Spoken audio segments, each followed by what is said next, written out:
Welcome back dear students. आज हम पढ़ने वाले हैं सर्कुलर क्यू में इंसर्शन परफॉर्म करना है जब हमें, तो उसका कोड C++ में हम कैसे लिखेंगे एंड हम उसको ड्राई रन भी करके देखेंगे कि सारी जो कंडीशंस हैं इसमें वो कैसे एग्जीक्यूट होंगी। ठीक है, सो लेट्स बिगिन। यहाँ हमने 3 हेडर फाइल्स ले लिए हैं और एक ग्लोबल अरे ले रखा है CQ नाम से, जिसकी साइज है 3। ठीक, फ्रंट और रियर दो एंड्स होते हैं क्यू के, तो दोनों एंड्स ले लिए और इनिशियली दोनों को -1 से सेट कर रखा है हमने। और क्यू की साइज अभी हमने ले रखी है 5। ठीक है, तो इसमें जो इंडेक्सिंग होगी वो होगी 0 से लेकर के 4 तक की। क्लियर? तो अब हम देखते हैं, ये हमने एक फंक्शन बनाया है इंसर्शन के लिए, जो क्या है, रिटर्न टाइप जिसका वॉइड है और आर्ग्यूमेंट लेता है ये फंक्शन। ठीक है, तो हम इसको बोल सकते हैं कि ये वॉइड टाइप विथ आर्ग्यूमेंट वाला फंक्शन है। ठीक है, तो अब हम देखें तो यहाँ पर हमें मान के चलना है कि जिस वैल्यू को इंसर्ट करवाना है वो एज ए आर्ग्यूमेंट यहाँ पर आ जाएगी हमारे पास में। हमको यूज़र से लेने की ज़रूरत नहीं है इस फंक्शन में। ठीक, तो जो भी वैल्यू थी वो मेन फंक्शन से जब हम इस फंक्शन को कॉल करेंगे तब वैल्यू पास करवा देंगे। ठीक, तो देखें अब, इफ़ यदि हमारी क्यू जो है उसमें फ्रंट 0 वाली पोजीशन पे हो और रियर साइज -1 वाली पोजीशन पर हो, तो हम समझ जाते हैं कि क्यू हमारी फुल है। ठीक है, और यदि क्यू फुल है तो फिर हम इंसर्शन नहीं कर पाएंगे नए एलिमेंट का। ठीक है, या फिर यदि फ्रंट रियर से जस्ट एक पोजीशन आगे हो। यदि आपने लास्ट इससे पहले वाली वीडियो नहीं देखी है तो आप उस वीडियो को ज़रूर से विजिट करें, जिसमें हमने सर्कुलर क्यू में इंसर्शन कंडीशन के बारे में और क्यू फुल कंडीशन के बारे में डिस्कस किया था। ठीक है, तो अगर फ्रंट रियर से जस्ट एक लोकेशन आगे है, इसका मतलब भी यही होता है कि क्यू फुल है हमारी। तो यदि क्यू फुल है तो हमें कुछ नहीं करना है, सिर्फ एक मैसेज दे देना है कि क्यू इज़ फुल। ठीक है, सो इंसर्शन इज़ नॉट पॉसिबल। अब यदि ऐसी कंडीशन नहीं है तो अभी हमने ये वाली क्यू बनाई है, एक नई क्यू जो अभी क्या है, एम्प्टी है। और अभी एम्प्टी है, इसका मतलब फ्रंट और रियर क्या है, दोनों -1 पर सेट है। क्लियर? अब देखें आगे, इसमें आए जब हम, तो यहाँ आकर हमने चेक किया कि यदि रियर साइज -1 वाली लोकेशन पर हो तो क्या अभी हमारा रियर साइज -1 पर है? नहीं है। ठीक है, तो रियर जब हमारा साइज -1 पर नहीं है तो क्या होगा, ये कंडीशन फॉल्स हो जाएगी और हम कहाँ आ जाएंगे, एल्स पार्ट में। एल्स में आने पर क्या लिखा हुआ है, रियर को इंक्रीमेंट करना है। तो रियर की पोजीशन पहले -1 थी, अब क्या हो जाएगी, 0। ठीक, जैसे ही रियर की पोजीशन में इंक्रीमेंट किया, अब क्या करना है हमको, CQ यानी जो हमारा अरे था उसकी R इंडेक्स, तो R की वैल्यू अभी कितनी है, 0। तो CQ ऑफ 0 यानी इस अरे के 0th इंडेक्स पे जो वैल्यू यहाँ पर आर्ग्यूमेंट में आई है वो असाइन करवा देनी है। मैं मान लेती हूँ कि यहाँ पर वैल्यू आई थी 21। ठीक, तो ये वैल्यू कहाँ चली गई, इस 8th लोकेशन पे, जो क्या थी, 0। ठीक, अब क्या हुआ, यहाँ पर जैसे ही ये लाइन एग्जीक्यूट हुई, कंट्रोल हमारा आया नेक्स्ट लाइन के पास। कंट्रोल जैसे ही यहाँ पर आया तो यहाँ पर क्या चेक किया कि क्या फ्रंट की वैल्यू -1 के इक्वल है। तो देखें, यस, यहाँ पर फ्रंट की वैल्यू -1 ही थी। ठीक है, रियर तो इंक्रीमेंट कर दिया था जो 0 पर आ गया था, लेकिन फ्रंट हमारा -1 पर था। और वो क्या इंडिकेट करता है, -1 पे फ्रंट, कि क्यू एम्प्टी है। लेकिन अभी क्या हुआ है, हमारी क्यू में पहला एलिमेंट इंसर्ट हो चुका है। तो अब क्या करना है, हमको फ्रंट को 0 कर देना है। जब हमने लीनियर क्यू को डिस्कस किया था तब भी हमने ये बात डिस्कस की थी कि जब भी पहला एलिमेंट इंसर्ट होगा उस केस में फ्रंट की वैल्यू भी चेंज होगी। ठीक है, इसके बाद इंसर्शन के केस में फ्रंट की वैल्यू कभी चेंज नहीं होगी, चेंजेस हमेशा सिर्फ रियर एंड में आएंगे, क्योंकि किसी भी क्यू में इंसर्शन कहाँ पर होता है, रियर एंड में। ठीक है, उसके बाद हम बोल देंगे सी आउट में इंसर्शन सक्सेसफुल। तो ये देखिए एलिमेंट इंसर्ट हो गया है और एक एक्नॉलेजमेंट दे देंगे हम यूज़र को इस मैसेज के थ्रू कि इंसर्शन वॉज सक्सेसफुल। अब यदि हम इस फंक्शन को फिर से चला के देखें, है ना, क्योंकि अब क्या है, फ्रंट इक्वल -1 नहीं रहा अब, तो हम चाह रहे हैं कि ये जब नहीं चल रहा है जब ये चीज़ नहीं है तो क्या फिर भी इसमें कुछ चेंजेस आ रहे हैं? तो देखें यहाँ पर फिर क्या हुआ, यहाँ पर से वैल्यू पास हुई, फ्रंट को इक्वेट करके देखा, क्या फ्रंट इक्वल इक्वल ज़ीरो है? यस, फ्रंट तो हमारा ज़ीरो है। लेकिन इन्होंने फिर क्या चेक किया, क्या रेयर साइज -1 पर है? नहीं, रेयर भी हमारा ज़ीरो पर है ना। तो क्या हुआ, ये कंडीशन फॉल्स हो गई हमारी। या अगर हम चेक करें इस वाली कंडीशन को, फ्रंट और रेयर में सिर्फ एक की गैप है, तो नहीं, अभी तो दोनों इक्वल आ रहे हैं, तो ये कंडीशन भी क्या हो गई, फॉल्स हो गई। तो ये जैसे ही फॉल्स हुई, इट मीन्स क्यू फुल नहीं है और हमारे पास स्पेस अवेलेबल है अभी भी। ठीक, तो क्या हुआ, हम एल्स पार्ट में आए। एल्स में आने पर ये कंफर्म हो गया कि मेमोरी अवेलेबल है हमारे पास, लेकिन इंसर्शन करना है तो रेयर, ऐसा तो नहीं कि लास्ट पोजीशन पे है तो उसको घुमाकर ज़ीरो पर ले जाना है या कहाँ पर, ये डिसीजन अभी हमारा बाकी है। तो उस डिसीजन के लिए हमने फिर से एक कंडीशन लगाई, क्या, कि इफ़ रेयर जो है वो साइज -1 पर है क्या, देखें तो नहीं, यहाँ पर रेयर हमारा ज़ीरो लोकेशन पर था, तो ये कंडीशन फॉल्स हो गई। हम आ गए एल्स पार्ट में और यहाँ पर रेयर में इंक्रीमेंट हो गया, रेयर हमारा 0 से हटके 1 पर आ गया। जैसे ही रेयर को आगे बढ़ाया, अब रेयर वाली इंडेक्स पर वैल्यू इंसर्ट करवा देते हैं। तो वैल्यू ले ली हमने नेक्स्ट 25। ठीक, 25 इसमें असाइन हो गया। अब देखें क्या फ्रंट हमारा -1 है? नहीं है, फ्रंट हमारा 0 था, तो कंडीशन फॉल्स हो गई। हमको फ्रंट को 0 करने की कोई ज़रूरत नहीं है अब फिर से। ठीक है, अगेन हमने इंसर्शन सक्सेसफुल का मैसेज प्रिंट करवा दिया।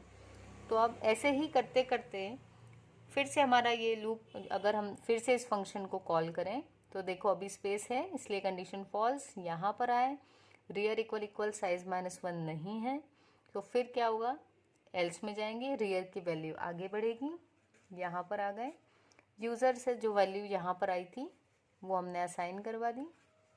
ठीक, फिर मैसेज दे दिया इंसर्शन सक्सेसफुल। फिर से मैंने इस फंक्शन को कॉल किया। इस फंक्शन को कॉल करने से फिर क्या हुआ, अगेन रेयर आगे बढ़ा, यहाँ पर भी कुछ वैल्यू आ गई। अब मैंने फिर से इंसर्शन करना है। ठीक है, तो अभी भी क्या होगा, रेयर हमारा आगे बढ़ जाएगा और यहाँ पर अपनी वैल्यू इंसर्ट हो गई। अब हमें ये देखना है कि यदि ये जो फ्रंट है यहाँ इस वाली लोकेशन से मैं एक एलिमेंट डिलीट कर दूँ, तो क्योंकि ये सर्कुलर क्यू है, ये मुझे ये कंडीशन प्रोवाइड करना चाहिए कि अगर मेरा एक एलिमेंट की स्पेस हो जाती है तो रियर जो है वो लास्ट पोजीशन से उठ करके 0 वाली पोजीशन पे आए और हमको एलिमेंट इंसर्ट करने की फैसिलिटी दे दें, राइट। तो अगर हम इसको देखें तो ये जो क्यू है आपकी, एक एलिमेंट डिलीट हो जाए यदि, तो ये कुछ इस तरह से दिखेगी।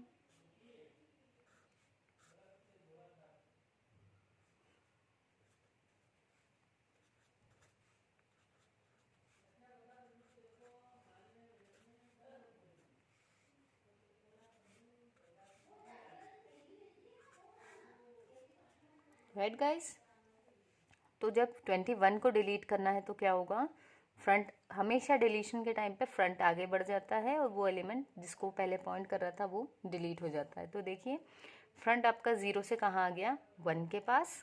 ठीक है, और वो जो एलिमेंट था 0 लोकेशन पर वो डिलीट हो गया। अब यदि मैं फिर से इस इंसर्शन फंक्शन को कॉल करूँ, ये मैंने क्यों बनाई है, ताकि हम इस वाली कंडीशन को देख पाएँ कि ये कैसे एग्जीक्यूट होती है। ठीक है, ये वाली जो कंडीशन है आपकी, जिसमें आपका रियर साइज -1 से उठ करके कहाँ जाएगा, 0 पर। देखें तो देखिए यहाँ पर क्या हुआ, इफ़ फिर से मान लो हमने यहाँ पर वैल्यू पास की 60, यहाँ पर आए, क्या फ्रंट 0 है?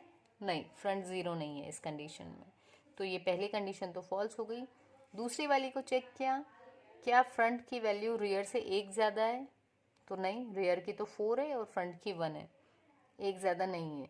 इसका मतलब क्यू हमारी फुल नहीं है, ये बाय कंडीशन हो गया, और पिक्टोरियली भी हम देख पा रहे हैं कि क्यू फुल नहीं है हमारी। दैट मीन्स इंसर्शन कर सकते हैं। तो हम आ गए एल्स पार्ट में। यहाँ आपको ध्यान से देखने वाली बात है कि रेयर की वैल्यू जो है क्या इक्वल साइज -1 है। यस, रेयर की वैल्यू 4 दी हुई है यहाँ पर। ठीक है, तो पहली कंडीशन ट्रू हो गई। दूसरी कंडीशन थी फ्रंट नॉट इक्वल टू 0, तो यस फ्रंट भी क्या है 1 है, मतलब नॉट इक्वल्स टू 0। सो इसका मतलब है यहाँ पर क्योंकि क्या लगा हुआ है and, logical and. Last video में भी हमने डिस्कस किया था कि वन साइडेड चीज़ें नहीं होनी चाहिए, अदरवाइज लॉजिकल एंड जो होता है वो सक्सेसफुल आउटकम नहीं देता। ठीक है, जब भी लॉजिकल एंड है तो दोनों कंडीशंस का ट्रू होना ज़रूरी है। यदि कोई एक सही हुई और दूसरी गलत तो फिर रिजल्ट ट्रू नहीं मिलेगा हमें। ठीक है, तो यहाँ पर यदि हम देखें तो एक कंडीशन तो सही है अपनी जगह पर, लेकिन दूसरी फॉल्स है, तो रिजल्ट भी क्या होगा, सॉरी इस केस में क्या हो रहा है, रियर आपका साइज -1 है और दूसरी कंडीशन आपकी क्या है, फ्रंट नॉट इक्वल टू 0, दूसरी भी ट्रू है। जब दोनों कंडीशन सही बैठ गई तो आपकी ओवरऑल कंडीशन ट्रू हो चुकी है और हम कहाँ आ जाएंगे, ये जो नेक्स्ट स्टेटमेंट दिया हुआ है इस मतलब रेयर की वैल्यू को 0 से इनिशियलाइज करना है। अब तो रेयर आपका यहाँ से उठ करके कहाँ आ गया, 0 वाली पोजीशन पे। तो ये इसका सर्कुलर बिहेवियर आ गया, लास्ट पोजीशन से वो कहाँ आ गया है, फर्स्ट पोजीशन के पास। ठीक, तो अब जब ये एग्जीक्यूशन हुआ है तो एल्स में हम नहीं जाएंगे और सी क्यू ऑफ रियर यानी सी क्यू ऑफ 0 ये वाली लोकेशन, इस पर जो वैल्यू थी हमारी वो इंसर्ट हो जाएगी। अगेन ये चेक कर लेगा एक बार, क्या फ्रंट -1 है, नहीं था तो फॉल्स हो गई कंडीशन और यहाँ पर आपको मैसेज मिल गया इंसर्शन सक्सेसफुल। अब देखिए, अब हमारे पास में 2 क्यू हैं, दोनों फुल हैं, दोनों की कंडीशंस यहाँ चेक करते हैं हम। यदि मैं इस क्यू में फिर से इंसर्शन करना चाहूँ तो क्या ये अलाउ करेगा। पिक्टोरियली तो हम देख पा रहे हैं कि क्यू फुल है, इंसर्शन के लिए जगह नहीं है, लेकिन क्या हमारी प्रोग्रामिंग सपोर्ट करती है इस चीज़ को, देखें। तो इसके अकॉर्डिंग क्या हुआ, यहाँ पर आए हम, यदि मानो फिर से हम इंसर्ट करना चाह रहे हैं तो क्या हुआ, फ्रंट की वैल्यू 0 है, यस फ्रंट इक्वल 0, पहली कंडीशन ट्रू, लॉजिकल एंड आया है। फिर क्या लिखा है, रेयर इक्वल साइज -1। तो यदि देखें तो रेयर साइज -1 यानी कि 4 पर है। हाँ भाई, ये कंडीशन तो ट्रू है, तो ये ट्रू है तो फिर क्या होगा, ये और के बाद वाली कंडीशन चेक नहीं होगी इस केस में और डायरेक्टली मैसेज मिल जाएगा क्यू इज फुल। ठीक, अब हम इस वाले क्यू के लिए चेक करें कि क्या इसमें इंसर्शन पॉसिबल है। तो फिर से क्या हुआ, अब यहाँ पर जब हम आए और चेक हुआ क्या फ्रंट इक्वल 0 है, तो नहीं, फ्रंट की वैल्यू तो 1 थी। तो जब पहली कंडीशन ही फॉल्स हो गई तो अब दूसरी को चेक करने से कोई फ़ायदा नहीं है, क्योंकि यहाँ पर लॉजिकल एंड ऑपरेटर है। पहली कंडीशन फॉल्स है तो दूसरी भले ही ट्रू हो लेकिन आउटकम हमेशा फॉल्स आएगा। ठीक, तो ये वाली तो फॉल्स हो गई। आगे वाली के पास जाएंगे हम उस केस में, क्योंकि यहाँ और ऑपरेटर है। आगे वाली को चेक किया, फ्रंट की वैल्यू कितनी है 1, क्या ये रेयर +1 के इक्वल है, तो रेयर की वैल्यू थी 0 और 0 में +1 किया तो कितना आ गया 1 और फ्रंट की वैल्यू भी 1 है, तो 1 इक्वल 1, कंडीशन ट्रू हो गई। तो ये कंडीशन ट्रू हो या ये, क्या होगा, दोनों केस में हमारी क्यू फुल रहेगी। तो ये दोनों केस बनाए हैं मैंने यहाँ पर। ठीक है, तो ये था हमारा सर्कुलर क्यू में इंसर्शन। सो आई थिंक आपको समझ में आया होगा आज का वीडियो। और यदि आपको इंसर्शन का ये जो फंक्शन है C++ में ये समझ में आया हो तो आप कमेंट ज़रूर करें, वीडियो को लाइक करें और चैनल अगर सब्सक्राइब नहीं किया है तो इसे सब्सक्राइब करें एंड अपने फ्रेंड्स से भी शेयर करें। Thank you.